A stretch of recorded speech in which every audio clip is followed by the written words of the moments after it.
Hello everyone, আসসালামু আলাইকুম। আশা করি সবাই ভালো আছেন।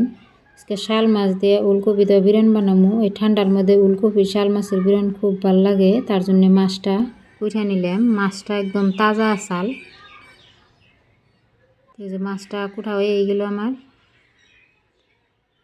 এই যে মাছ কুঠা ধুয়ে থুয়ে আমি এই যে কফি কুট পারাইলাম। তো কফিগুলো একদম জালি নরম। তো এই যাবে ছোটো ছোটো স্লাইস করে কফি কেটে নিলাম। পেঁয়াজ কাঁচামরিচ কেটে নিচ্ছি। পেঁয়াজটা অল্প বেশি করে দিলাম, যেহেতু বিরন বানাবো, বিরনে পেঁয়াজ বেশি করে দিলে ভালো হবো। তো এই যে মাছ দিয়ে দিলাম, পেঁয়াজ কাঁচামরিচ আদা আদা দিয়ে দিব, আর আদা আদা বাগারে নিয়ে রেখে দিব। তো এই যে নুন মরিচ হলদির ফাঁকি, ধনিয়ার ফাঁকি, জিরার ফাঁকি সব কিছু দিয়ে দিলাম। হাতের মধ্যে অল্প মিঠা তেল নিয়ে মাছ দিয়ে কফি দিয়ে একদম ভালো করে মাখিয়ে নেবো। অল্প সময় নিয়ে মাখায় নেবো। মাখানিটা আসলে আমার কাছে হাত দিয়ে ভালো লাগে, কোনো চামচ টামচ দিয়েও মাখান যায়, কিন্তু হাতেরটাই বেশি ভালো হয়।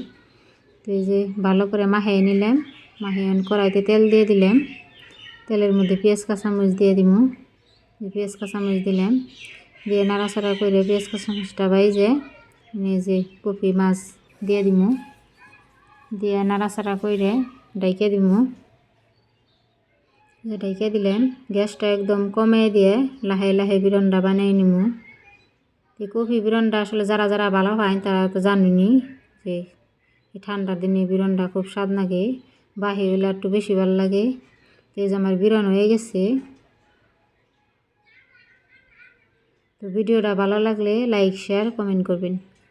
এই যে আমার বিরনের ফাইনাল লুক।